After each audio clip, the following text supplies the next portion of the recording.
Hello friends, this is our channel Secret of Seed Recipes. Hi friends, ഇന്നൊരു butter scotch കേക്കിൻ്റെ റെസിപ്പിയുമായിട്ടാണ് ഞാൻ വന്നിരിക്കുന്നത്.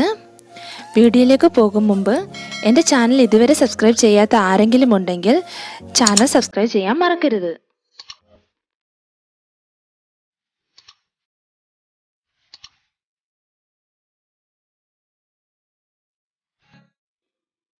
ഇനി കേക്ക് ഉണ്ടാക്കാൻ തുടങ്ങാം. അതിനായി ഒരു അരിപ്പ വെച്ച് അതിലേക്ക് 1 cup maida, 1 tablespoon cornflour, 1 tablespoon milk powder,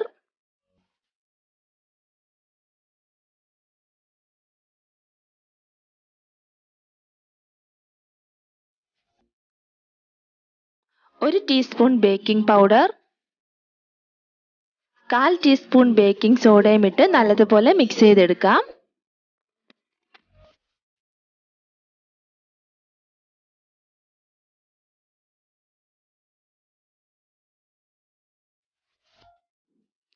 ഇതിപ്പോൾ നല്ലതുപോലെ അരിച്ചെടുത്തിട്ടുണ്ട്. ഇനി ഒരു ക്ലീൻ ആയിട്ടുള്ള ബൗളിൽ 4 മുട്ട പൊട്ടിച്ചൊഴിക്കാം. ഇനി ഇതിലേക്ക് 1 നുള്ളുപ്പ്, 1 ടീസ്പൂൺ വാനില എസൻസ്,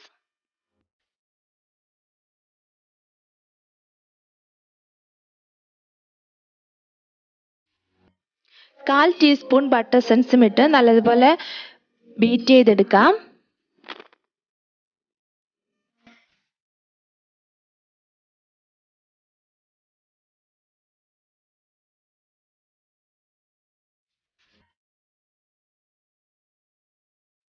ഇനി ഇതിലേക്ക് 1/4 കപ്പ് പഞ്ചസാരയും കൂടി ഇട്ട് നല്ലതുപോലെ ബീറ്റ് ചെയ്തെടുക്കാം. ഞാനിവിടെ പൊടിച്ച പഞ്ചസാരയല്ല, പൊടിക്കാത്ത പഞ്ചസാരയാണ് എടുത്തിരിക്കുന്നത്. മുട്ട ഇപ്പം നല്ലതുപോലെ ഫ്ലഫി ആയി വന്നിട്ടുണ്ട്.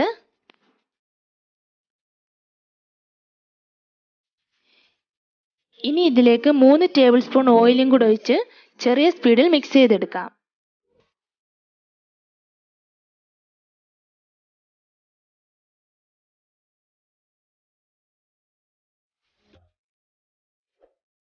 ഇനി ഇതിലേക്ക് മാറ്റി വെച്ചിരിക്കുന്ന ഡ്രൈ ഇൻഗ്രീഡിയൻസ് കുറച്ചിട്ട് മിക്സ് ചെയ്തെടുക്കാം.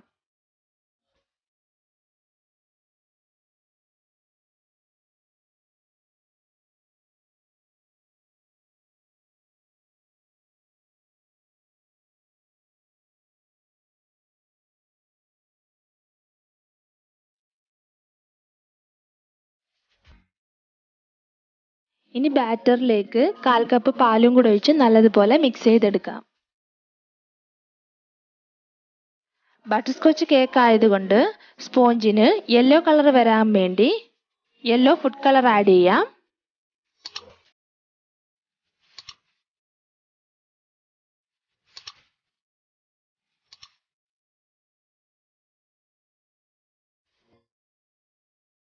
ഇപ്പോൾ നമ്മുടെ കേക്ക് ബാറ്റർ ഇവിടെ തയ്യാറായിട്ടുണ്ട്. ഇനി ഒരു 8 ഇഞ്ചിന്റെ പാനിലേക്ക് ഇത് ഒഴിച്ചു കൊടുക്കാം.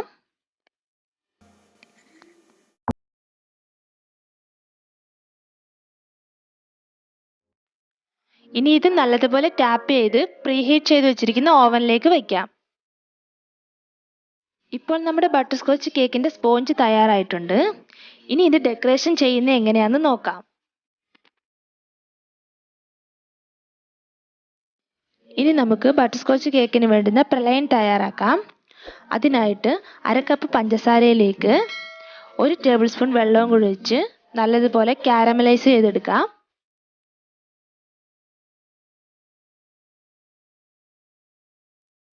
ഇതിപ്പോൾ നല്ലതുപോലെ കാരമലായി വന്നിട്ടുണ്ട്. ഇനി ഇതിലേക്ക് 1 ടേബിൾ സ്പൂൺ ബട്ടറും കൂടി ഇട്ട് മിക്സ് ചെയ്ത് കൊടുക്കാം.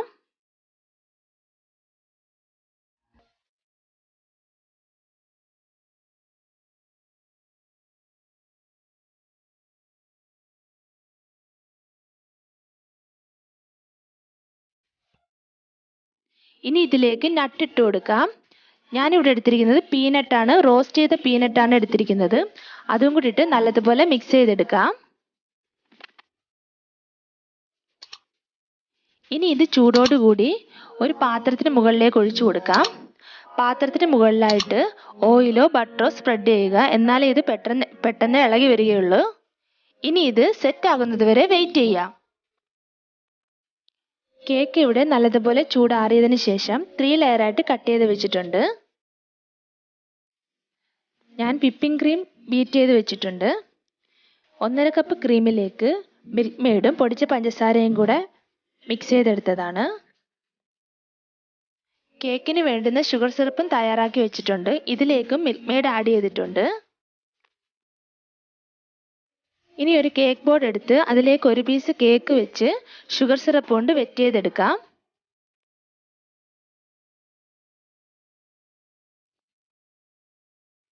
ഇനി ഇതിലേക്ക് ക്രീം സ്പ്രെഡ് ചെയ്ത് കൊടുക്കാം.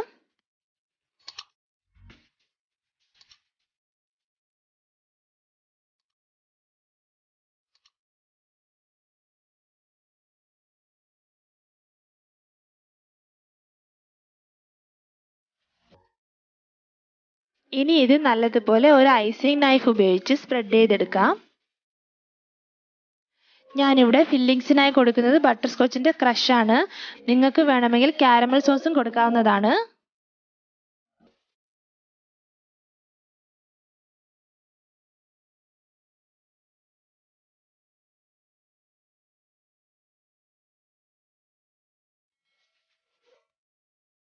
ഞാനിവിടെ നേരത്തെ തയ്യാറാക്കി വെച്ചിരിക്കുന്ന പ്രളയൻ നല്ലതുപോലെ ക്രഷ് ചെയ്തെടുത്തിട്ടുണ്ട്. അതും കൂടെ ഫില്ലിങ്സിനായിട്ട് ഇട്ട് കൊടുക്കാം.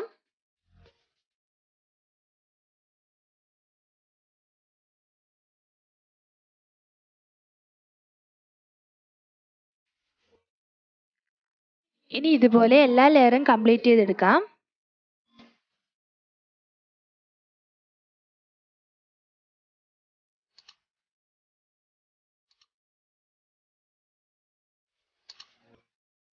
ഇപ്പോൾ കേക്ക് ക്രം കോട്ട് ചെയ്തെടുത്തിട്ടുണ്ട്.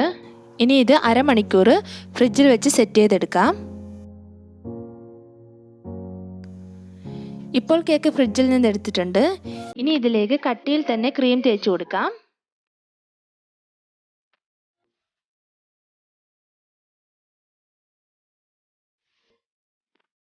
ഇനി ഒരു ഐസിങ് നൈഫ് ഉപയോഗിച്ച് കേക്ക് നല്ലതുപോലെ ഷേപ്പ് ചെയ്തെടുക്കാം. ഇപ്പോൾ നമ്മുടെ കേക്ക് നല്ലതുപോലെ ഷാർപ്പായി വന്നിട്ടുണ്ട്. ഇനി ഒരു സ്ക്രാപ്പർ ഉപയോഗിച്ച് ഇതുപോലെ വരച്ചു കൊടുക്കാം.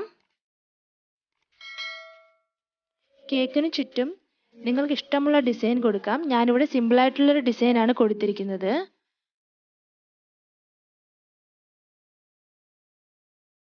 കേക്കിന് ചുറ്റും ക്രഷ് ചെയ്ത് വെച്ചിരിക്കുന്ന പ്രളയനും കൂടി ഇട്ട് കൊടുക്കാം. ഇപ്പോൾ നമ്മുടെ കേക്ക് ഇവിടെ നല്ലതുപോലെ സെറ്റായി വന്നിട്ടുണ്ട്.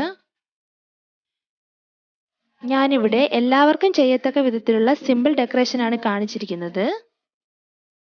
ഇപ്പോൾ നമ്മുടെ സൂപ്പർ ടേസ്റ്റി ബട്ടർസ്കോച്ച് കേക്ക് ഇവിടെ തയ്യാറായിട്ടുണ്ട്. നിങ്ങൾക്ക് എല്ലാവർക്കും ഈ വീഡിയോ ഇഷ്ടമായെങ്കിൽ ലൈക്ക് ചെയ്യാനും സബ്സ്ക്രൈബ് ചെയ്യാനും ഷെയർ ചെയ്യാനും മറക്കരുത്.